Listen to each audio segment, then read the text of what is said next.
Register goes, then Hermes and finishes the match on.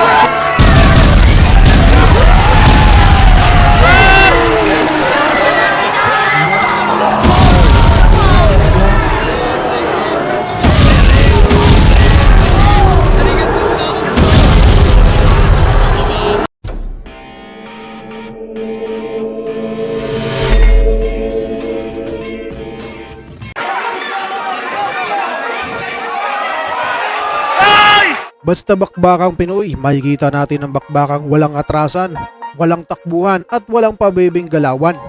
Nasa dugo na kasi natin nananalaytay ang tinatawag nilang dugong Pinoy, dugong palaban. Kahit saan mang dako ng mundo mapadpad, asahang hindi ito susuko sa kahit anong hamon sa buhay. Marami nang napatunayan at marami pang susunging mga pagsubok sa buhay. Paano na kaya kung kapwa Pilipino ang maghaharap sa ibabaw ng lona? Ito na mga idol bossing. Masasaksihan nyo ang parehong dugong Pinoy na magdidigmaan sa video na ito. Palitan ng bagsak, kombinasyon at marami pang iba para lamang mapasaya ang mga lahat ng mga panatiko. Esnet Domingo, natubong Sultan Kudarat, isang orthodox na boksingerong may malawak na karanasan pagdating sa pakikipagpalitan ng kamao. Ilang beses na itong nakipagsabayan sa mga dayuhang boksingero sa ibang bansa. Laban sa Southpaw na pambato ng Kidapawan City, Cotabato na si Michael Bravo. Taglay nito ang prinsipyo bilang isang mandirigmang Pilipino. Wala sa bukabularyo nito ang magpapaapi at magpapatalo sa laban. Handang isugal ang buhay, may pakita lamang na lumalaban. Ito na mga boss, ginanap ang kanilang laban na ito sa The Flash Grand Ballroom of Ilorde Sports Complex sa Parañaque City. Paglalabanan nila dito mga boss, ang bakanting titulong WBO Global Fly. Si Esnet Domingo mga boss ay may kartadang 18 panalo, may 2 talo at 10 dito ay tinapos via knockout. Samantalang si Michael Bravo naman mga boss ay may kartadang 14 na panalo, may 3 talo at 7 dito ay tinapos via knockout. Huwag na natin patagalin to mga boss, bakbakan agad. Kontra Michael Bravo, WBO Global.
Parehas sila nakiscore ng knockdown.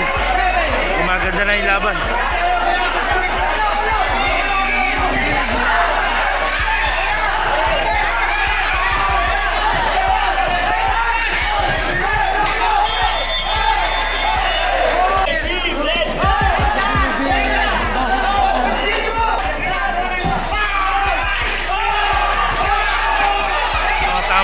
nagsaro ng maganda.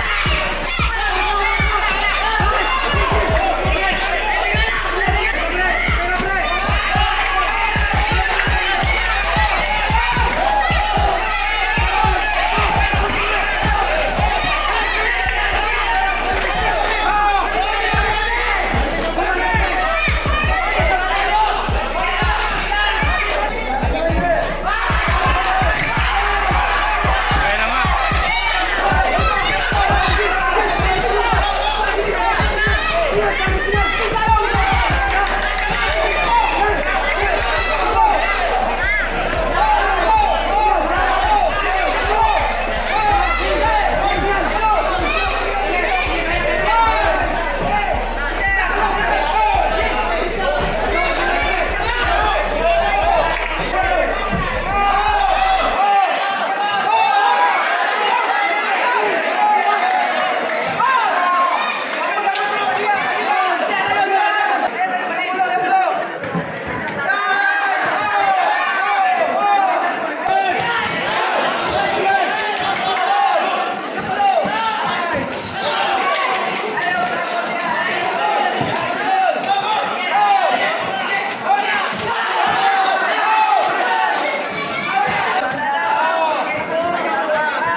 Round 11 na for WBO Global Championship title.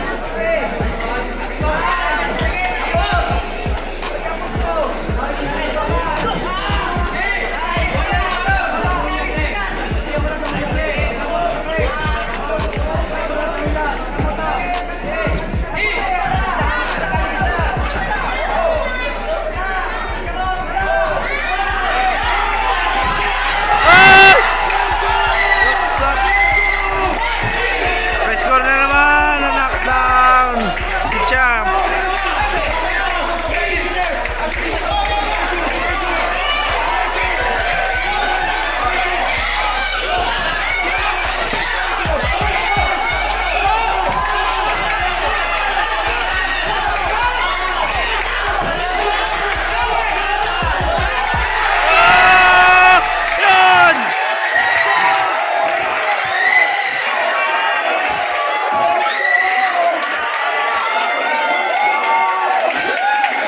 So just